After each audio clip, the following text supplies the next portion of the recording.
Hi, I'm Dr. Marcia Walsh-Aziz. I'm an associate professor in the Speech Language Hearing Science Department here at MSU Denver. In this presentation, I'm going to talk about SLHS leveling, what it is, who might need it, and what our program looks like. Specifically, we're going to talk about who this program is for, specifically who does SLHS leveling, things to keep in mind generally about graduate programs, and what does our leveling program look like, as well as a typical path here at MSU Denver for the leveling certificate, and what to do next. So the SLHS leveling program is for someone who's already completed a bachelor's degree. And that bachelor's degree is not in communication science disorders or speech language hearing sciences or something else that's equivalent. You could even have a master's degree, but if you are looking to apply to a SLP or audiology graduate program that requires prerequisite undergraduate coursework, you would still need to complete some kind of SLHS leveling coursework. So that's what we provide here. Some things to think about generally before you get started, things to keep in mind around graduate programs. Every SLP or audiology graduate program have different requirements. So generally speaking, you should know which programs you're thinking about applying to and understanding their requirements. The best way to use that or to do that is to use ASHA's EdFind. This website here allows you to search for many programs, and you can even categorize them based on prerequisites not required or prerequisites offered online or things like that. If you don't select those things, most programs that show up will have some kind of speech language hearing science prerequisite classes that they want. There are some programs, as I showed, that don't require prerequisites. Some programs have part-time or distance learning options in their graduate programs. And for SLP programs, you are typically looking at a minimum of 2 years if you are in a full-time program. In a part-time, it's typically 3 or more years. The application process for graduate programs is fairly competitive, and you need to have a minimum, typically GPA of 3.0 or higher in order to even be considered for most programs. Some programs still require a GRE, and I have a link there for you to look at that test as well. That's not something you'd have to do until you're maybe a semester away from applying. So what is our leveling program? We have 10 SLHS specific courses. These 10 courses are our required courses for our program. They also cover a lot of the prerequisites for many other SLP master's programs, as well as audiology doctorate programs. But again, know which programs you're thinking of to know if these are all the classes you need to take. Especially if you're thinking of MSU Denver's graduate program, there is a link to that here in this document. We require these 10 courses. I'll talk about in a little bit how those courses are set up, as well as what a typical path is to complete them. Another thing to keep in mind is that ASHA also requires courses. ASHA is the American Speech Language Hearing Association, and it requires courses in social behavioral science, biological science, physics or chemistry, and statistics.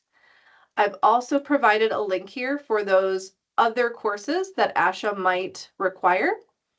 A graduate program will be the one who decides if your bachelor's level coursework in these areas are sufficient.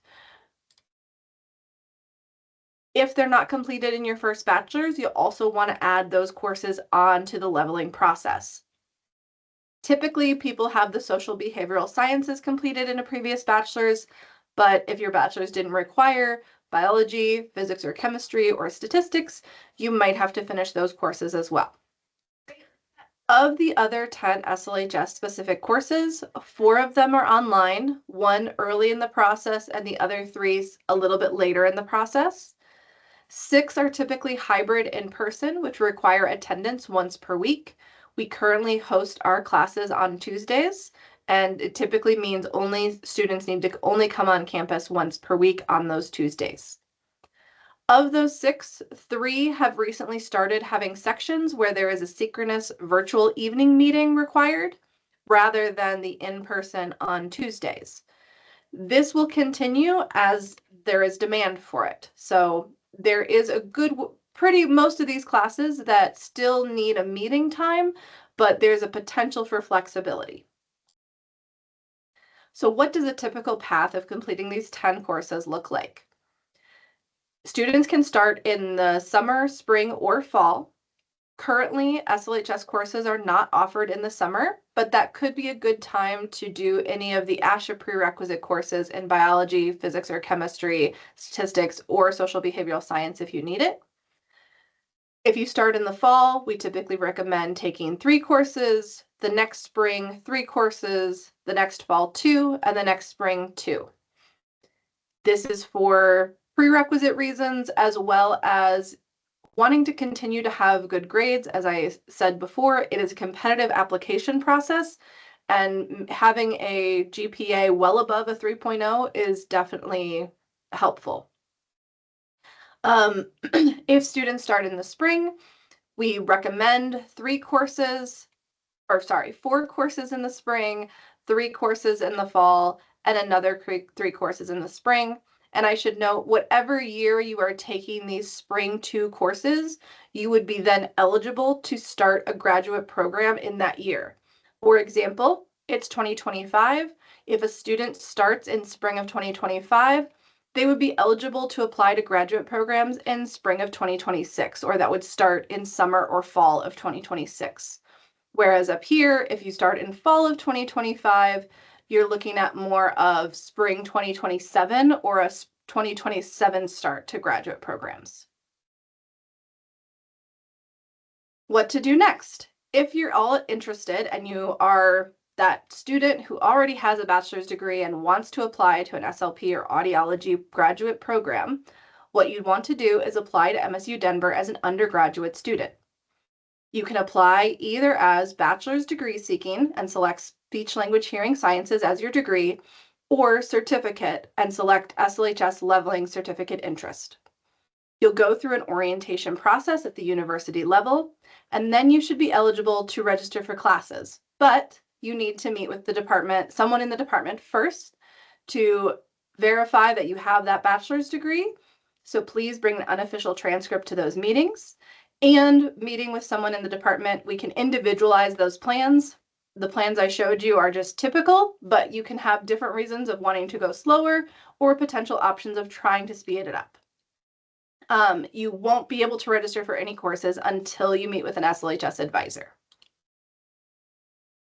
Thank you very much for listening to this presentation. If you have any extra questions, please feel free to email or call us at slhs@msudenver.edu, and we are in Central Classroom 120. We look forward to hearing from you.